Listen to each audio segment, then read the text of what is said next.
जय श्री राम। हर हर महादेव। मित्रों, स्वागत है आपका हमारे चैनल में। जैसा कि हम सब जानते हैं, सावन के महीने में नाग पंचमी का अत्यधिक महत्व है। ऐसे में नाग देवता की पूजा सभी को करनी चाहिए। एक सांप और ब्राह्मण की कहानी को सुनाते हुए मैं इस वीडियो को आगे बढ़ाता हूँ। एक समय की बात है, लालपुर नाम के एक गांव में सुखदेव नाम का दरिद्र ब्राह्मण अपनी पत्नी और अपने एक बेटे के साथ रहता था। बहुत गरीबी में वो जैसे तैसे अपना जीवन यापन कर रहा था। सुखदेव भगवान शिव को बहुत मानता था, मन ही मन हमेशा उनका नाम जपता रहता। तो वहीं ब्राह्मण की पत्नी बहुत ही ज्यादा धूर्त और लालची थी। वो हमेशा किसी न किसी बात को लेकर पति से झगड़ती रहती। ब्राह्मण की पत्नी ब्राह्मण से कहा कि इस गांव में तो हमें कोई भिक्षा नहीं देता, आप दूसरे गांव में जाकर भिक्षा क्यों नहीं मांगते? इस तरह दरिद्रता में हम कब तक जिएंगे? ब्राह्मण ने उत्तर दिया कि मैं अपनी तरफ से कोशिश तो करता ही हूँ, अगर मेरी किस्मत में ही सुख नहीं है तो मैं क्या करूँ?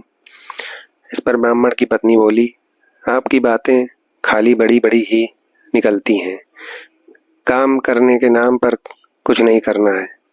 घर में बैठ कर क्या करेंगे? जाओ बाहर और कुछ कमाओ और लाओ। रोज रोज ब्राह्मणी के झगड़े और तानों से तंग आकर एक दिन ब्राह्मण अपना पोथी पतरा उठाकर घर से दूसरे गांव चला गया। उस गांव में जाकर भगवत कथा सुनने का प्रयास किया, लेकिन कोई उससे कथा सुनने को तैयार नहीं था। ऐसे में दुखी होकर वो वापस अपने गांव लौटने लगा। रास्ते में एक पीपल के पेड़ के नीचे जाकर विश्राम करने लगा। उस विशाल पीपल के पेड़ की जड़ में एक काला नाग रहता था। ब्राह्मण मन ही मन सोचता था, हे भोलेनाथ, ये आपकी कैसी माया है? मैं आपकी कथा सुनाकर अपने घर संसार चलाना चाहता था, लेकिन मुझसे तो कोई कथा सुनने को भी तैयार नहीं है। मैं क्या करूं प्रभु? अब तो आप ही मुझे कोई रास्ता दिखाइए। हे प्रभु, मैं यहीं इस पीपल के वृक्ष के नीचे बैठकर कथा कहता हूँ और आप ही मेरी कथा को सुनो, क्योंकि और कोई तो सुनता ही नहीं है। ये सोचकर ब्राह्मण वहीं अपना पोथी पत्रा निकालता है और विधि पूर्वक कथा कहना प्रारंभ कर देता है। ऐसे में पेड़ की जड़ में बैठा वो नाग कथा सुनने लगता है। पूरी कथा को वो बहुत ध्यान से सुनता है। जब कथा समाप्त होती है तो बाहर आकर ब्राह्मण को एक सोने का सिक्का दक्षिणा में देता है और फिर कहता है, ब्राह्मण देवता, तुम रोज यहाँ आकर कथा कहा करो, तुम्हें और कहीं जाने की जरूरत नहीं। मैं तुम्हें रोज एक सोने का सिक्का दक्षिणा में दूंगा, लेकिन ये बात तुम किसी और से मत कहना। ब्राह्मण उसकी बात मान लेता है। नाग देवता के जाने के बाद वो भगवान शिव को धन्यवाद देते हुए कहता है कि प्रभु, आपने तो मेरी जिंदगी ही बदल दी। मैंने आपसे थोड़ा मांगा, आपने तो मेरी झोली ही भर दी। आपकी महिमा अपरंपार है प्रभु। अब तो ब्राह्मण रोज सुबह सवेरे वहां नहा धोकर जाता और उस नाग देवता को कथा सुनाता और रोज वो एक सोने के सिक्के को लेकर घर आ जाता। बहुत ही जल्दी वो दरिद्र से अमीर बन गया। अब उसके पास किसी चीज की कोई कमी नहीं थी। पूरे गांव के लोग उसकी प्रगति को देखकर आश्चर्यचकित थे। लोगों के मन में तरह तरह के सवाल पैदा हो रहे थे। बहुत लोगों के दिमाग में तो ये भी चल रहा था कि जरूर ये ब्राह्मण कोई गलत काम कर रहा है, जिसकी वजह से वो इतनी जल्दी इतना धनवान हो गया। अब लोग ब्राह्मण की पत्नी से सवाल करने लगे। पड़ोसन ने पूछा कि तुम्हारे पति के पास इतना सारा धन कहाँ से आ गया?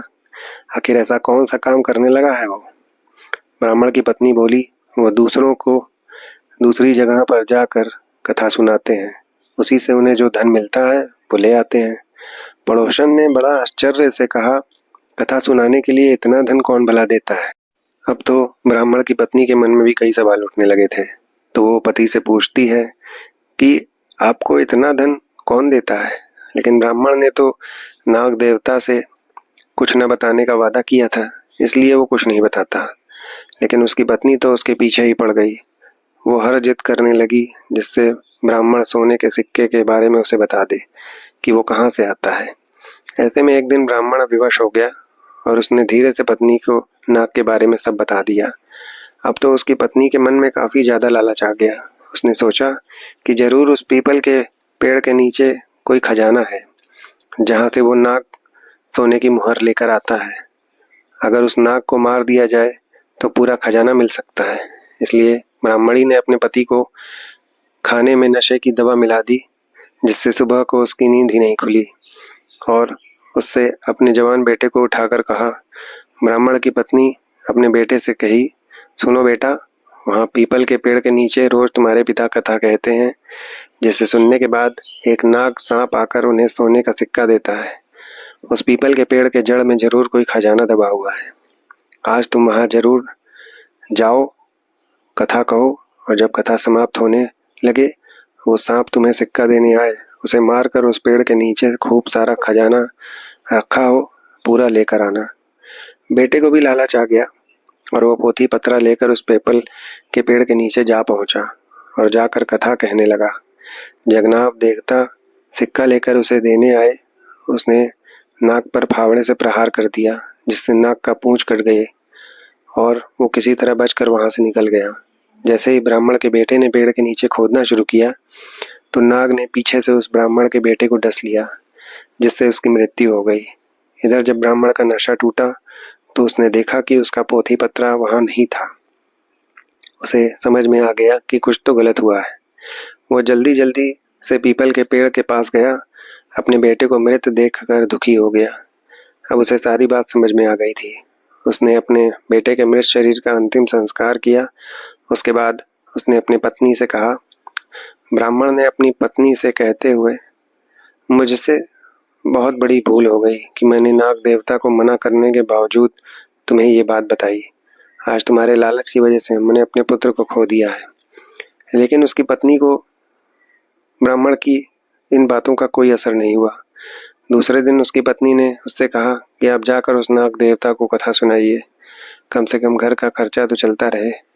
पत्नी की बात ये सुनकर विवश होकर ब्राह्मण अपनी पोथी पत्रा लेकर फिर उस पीपल के पेड़ के नीचे गया और कथा कही। कथा समाप्त होने पर वो नाग बाहर आया और उसने ब्राह्मण से कहा। गुस्से में नाग ने ब्राह्मण से ऐसा कहा, तुम यहाँ से चले जाओ ब्राह्मण, तुम पुत्र के मृत्यु से दुखी हो तो मैं अपने पूंछ को खोने से दुखी हूँ। मैंने तुम्हें पहले ही मना किया था कि तुम किसी को ये बात मत बताना कि मैं तुम्हें सिक्का देता हूँ, लेकिन तुमने मेरे साथ विश्वासघात किया। मैं तुम्हें श्राप देता हूँ कि जो संपत्ति तुमने मेरे द्वारा अर्जित की वो सारी नष्ट हो जाएगी। नाग के श्राप से कुछ दिनों में ब्राह्मण फिर से दरिद्र हो गया। उसने अपनी पत्नी से कहा, आज तुम्हारी लालच की वजह से हम फिर से दरिद्र हो गए हैं। अब उसकी पत्नी को भी जब किए हुए अपने काम पर बहुत पछतावा था, लेकिन होनी को कौन टाल सकता है। बीता हुआ समय वापस नहीं आता। दोस्तों, इस कहानी से हमें ये सीख मिलती है कि इंसान को कभी ज़्यादा लालच नहीं करना चाहिए। ज़्यादा लालच इंसान के लिए घातक सिद्ध हो सकता है। हर हर महादेव। जय हो।